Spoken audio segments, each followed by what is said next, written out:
Hello everyone. So I'm making this video in reference to two emails that I received.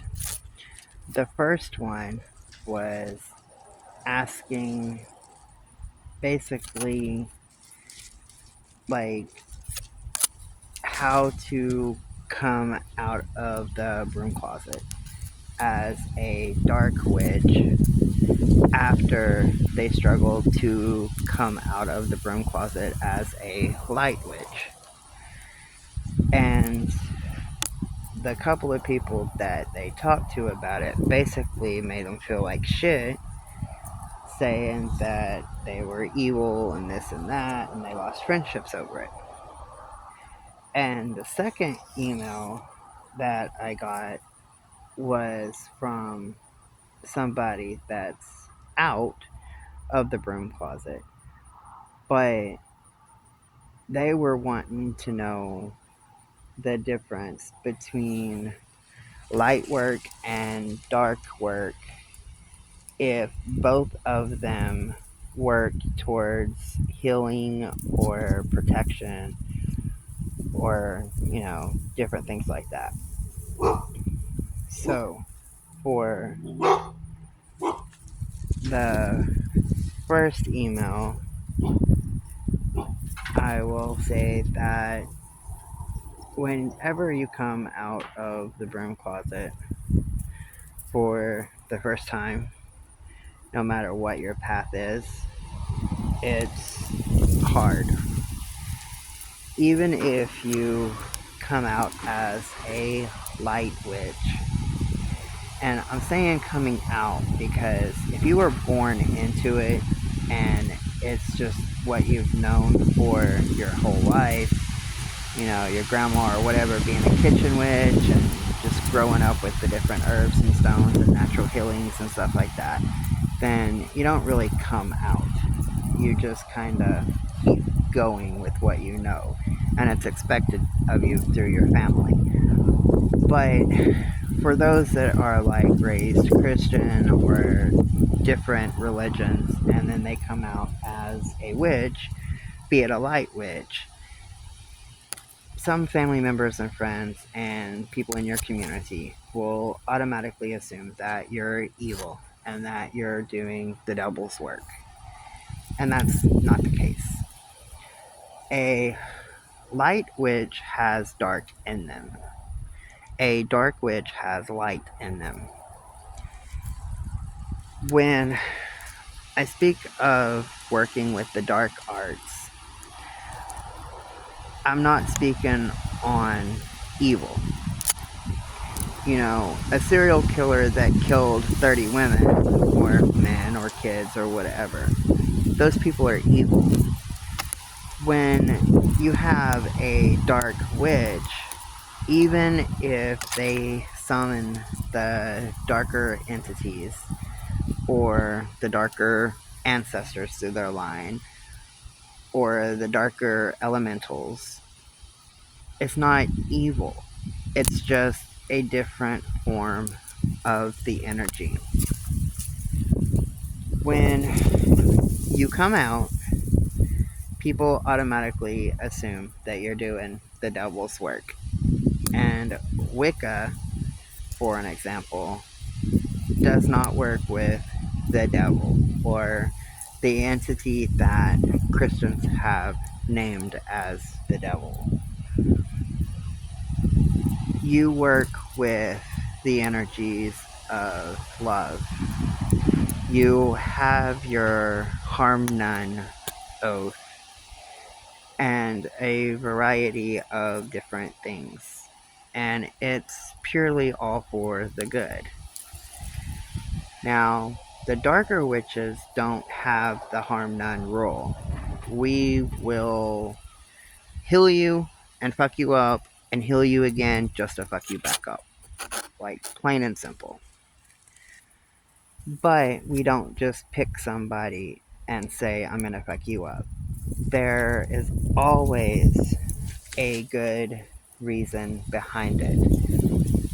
You've heard our children or our pets or our grandparents, or you put, you know, children on a school bus in danger by driving drunk through a school zone.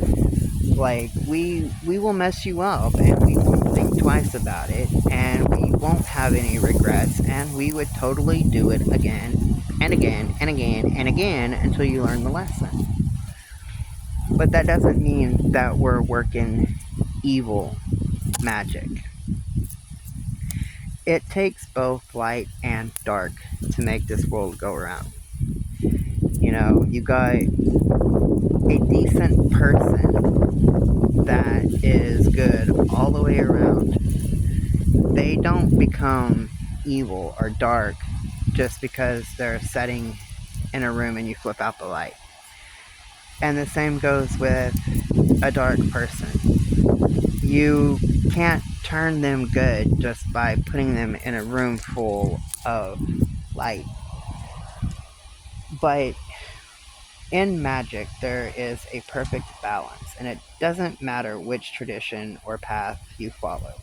There's the perfect balance of good and bad, dark, light.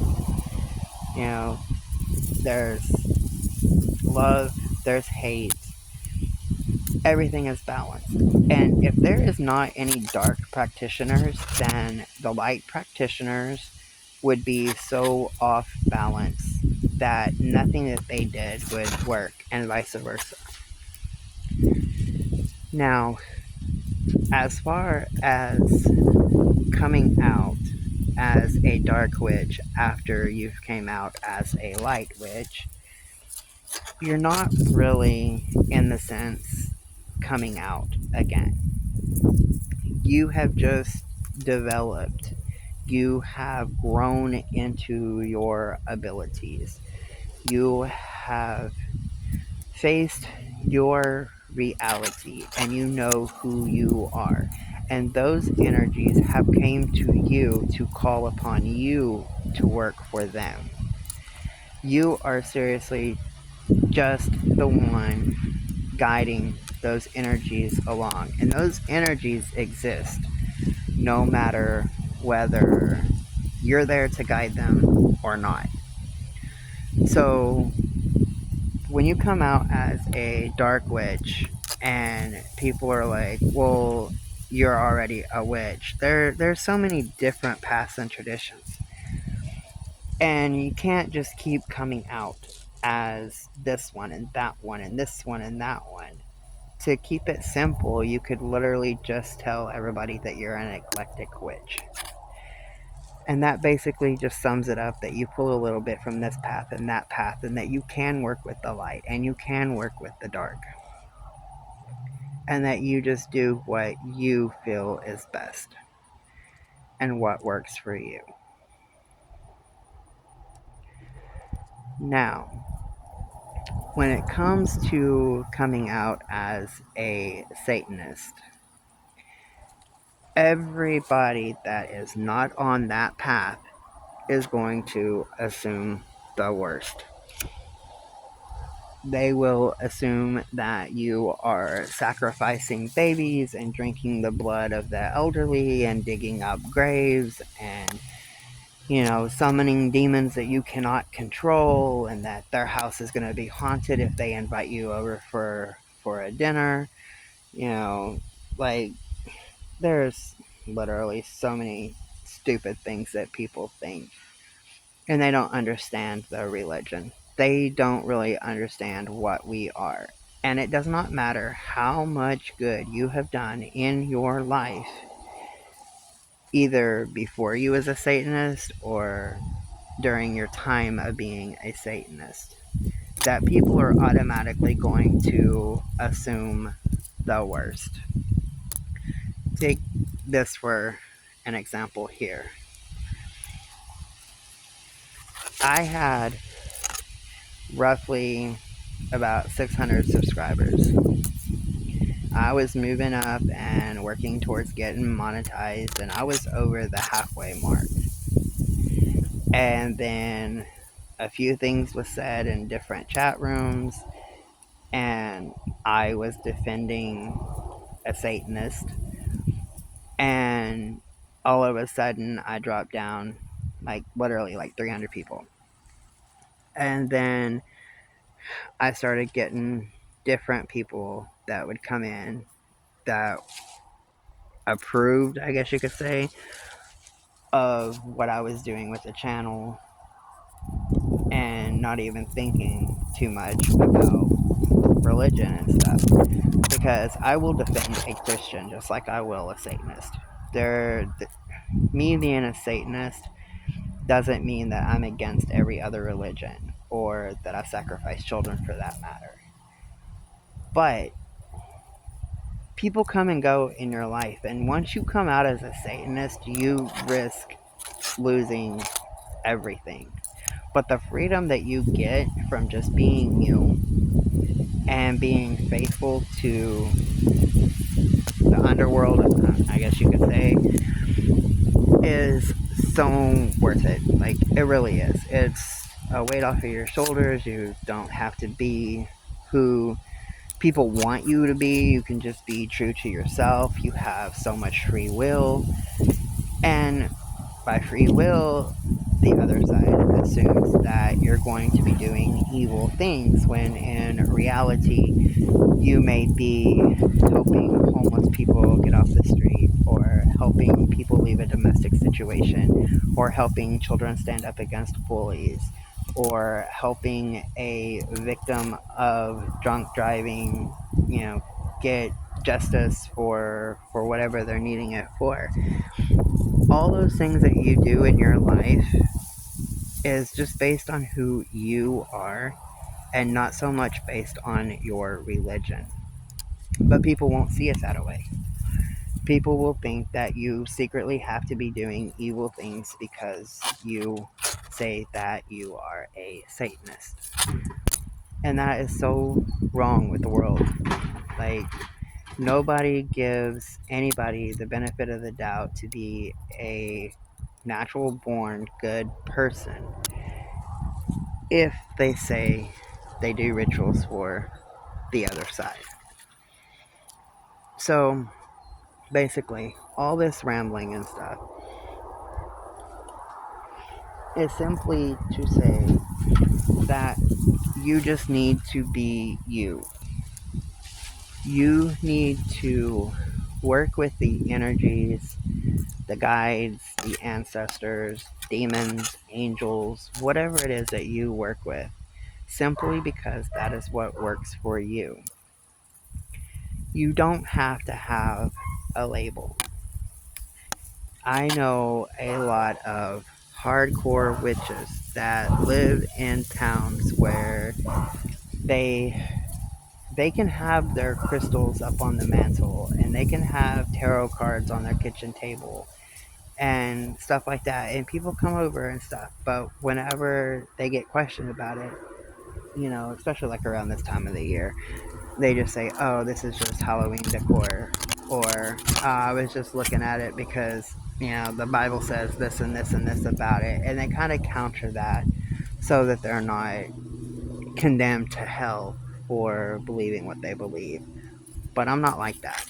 Like, if I believe something and I act a certain way based on my religion or lack of religion, then I have no filter. So I'm just straight up, like the Jehovah Witness.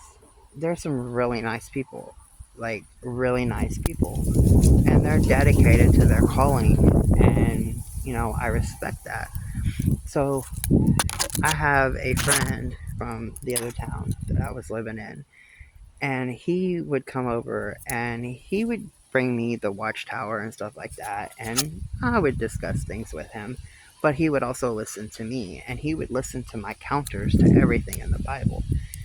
And then we would, have a cup of tea or something, and he would come over when we was cooking out. He was Hispanic, so he kind of fit in with my group, and it was great.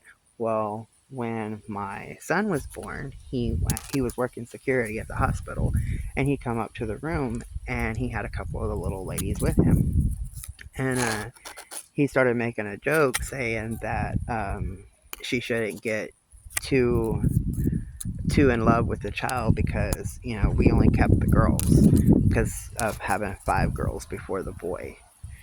And so this Jehovah Witness guy literally made like a satanic joke because he was basically telling her that we sacrificed the boys. Well, she turned white as a ghost and she left the room, and the other lady that was there, she started praying hardcore. Like, that Bible was being slung all over that room in the air in her hand, and she was just going on and on and on and praying and everything, and he was just sitting on the side of the arm of the chair, and he was just laughing his ass off because he got them all riled up. And then, after things had calmed down, he explained that it was simply just the last child, and, it happened to be a boy. So, Jehovah Witness, I have good things with them. Like, I don't have, the whole annoying knocks on the door and stuff like that.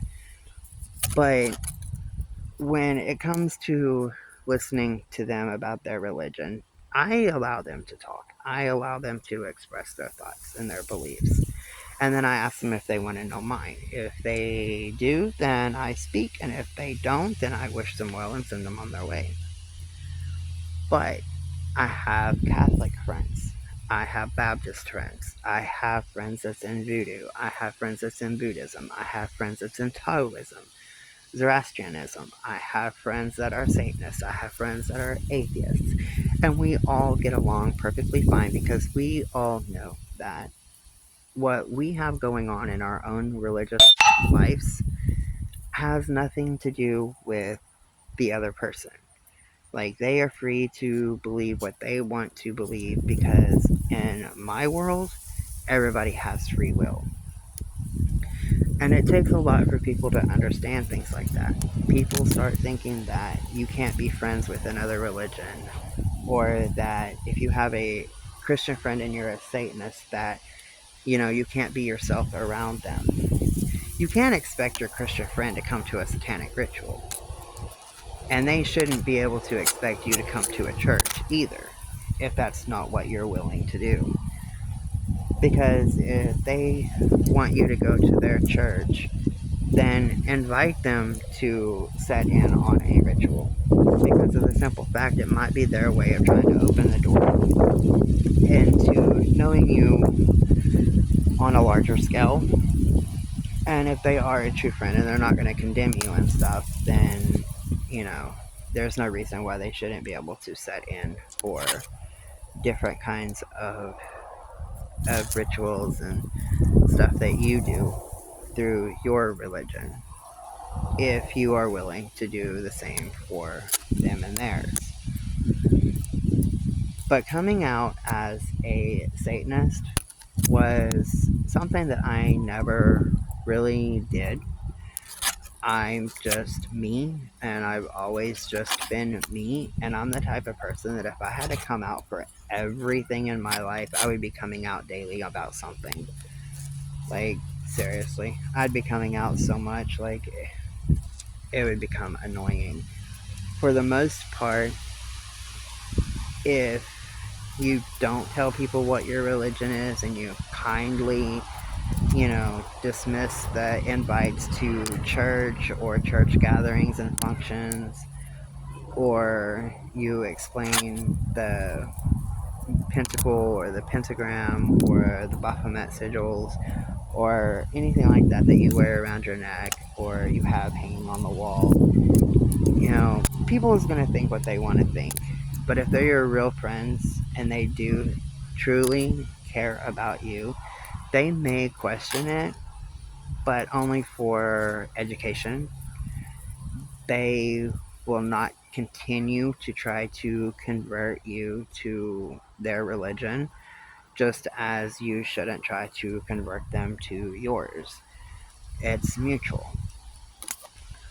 But a little more about the dark energies. The dark energies are used for protection and healing. Dark energies can be used for love. Dark energies can be used for anything that the light energies can be used for. And people fail to understand that. They automatically assume If I tell you I'm lighting a black candle and that I'm going to do a chant to Baphomet, that I'm summoning the devil, and that I'm going to be cursing somebody. When reality is, I may simply just be lighting the candle and invoking Baphomet for understanding and a way to, I don't know, help my son get through his math test. Not everything done with the dark energies is what people see as dark. Because you mentioned healing, you're doing a healing ritual. And people can sometimes get on board with that because they just assume that you're going to be calling in love and light. They don't realize that you can also use a black candle and use the negative, or not the negative, but the darker energies for something positive and not for something negative. But you can also use the light to curse and hex. I've done it. I was literally running low on dark energies one time. I had so many people lined up that I was trying to help, and I literally depleted myself of the dark energies that was around me. And I ended up using a Wiccan spell meant for love and light, and I turned that thing into a love and light hex and a curse. And I still have the spell jar for it, and that was done like maybe 6 years ago. So I know that even though I use those light energies being a dark practitioner, that that curse, that hex, whatever you want to call it, is still in play. Because I have faith in my own abilities to manipulate the energies and stuff. And oh wow, those clouds are really pretty. But anyway, so I hope that answered for those couple of emails that I had got. And if anybody has any other questions, you can feel free to email me, and I will discuss, if nothing else, my thoughts on the topic, because this is something that is really, really important, and especially for the people that's like in true crime. Everybody always says, "Oh, that has to be an occult killing or a satanic killing, or down like towards Mexico and stuff. Oh, that has to be Palo Mayon." But no, no, it really doesn't. It can literally be somebody that Googled a little bit of something and thinks it looks cool and that it will throw off the police. And they may have no further knowledge of the religion that they are trying to portray. I've seen that with the Delphi case. I've seen it with a few other, even with poor little Summer Wells. I've seen things where they said that it could have been a satanic kidnapping for a ritual. Luckily, I haven't seen very much of that. That was early on, and I think people kind of went different directions with that afterwards. But just because a kid comes up kidnapped, or because some sigils or firmas or something is left, like runes at a crime, does not mean that it is actually based on the religion that the perpetrator is trying to portray. But things like that is what literally gives all these different religions a bad name, including Wicca. Like, I have seen a few cases where, you know, like one, I think he was supposed to have like killed his parents or something, and he did it because he was a Wiccan practitioner. You know, shit like that. It irks me because it's not so. The fact that criminals can go to jail and do something, completely evil, and then claim Christianity because they know that they'll be saved, is one of the most evil and vile things that goes on in this world. And that is what gives Christianity a bad name. Because yeah, maybe Jesus did die for sins of his people, per se in the Bible. I'm not saying it's my belief, but just saying. And then somebody goes out and murders 30, 40, 50 women and then goes to prison and finds Christianity, how can Christians not be upset with that? How can they just not understand that this person is using the religion to cover up the fact that they committed all of these crimes in hopes that they can get out on early parole or something? Like that's the opposite to everybody thinking that murders that have ruins at the crime scene is a satanic or Norse or, whatever kind of an occult that they got going on. Christianity goes through a lot of stuff like that too, because of the simple fact when a prisoner goes to prison and, 2 weeks later they found God, it does not end the suffering for the family. It does not bring justice to those victims. And that's what I was talking about with the opposites. There's one thing that's always opposite to another. So before people start trying to condemn you or your beliefs, make sure that they don't have any skeletons in their closet. And if they don't want to admit that they have those skeletons hiding away deep inside the tunnel behind their closet or something, then you work those energies and you bring those skeletons to light, even if you're using the dark for it. Blessed be everybody.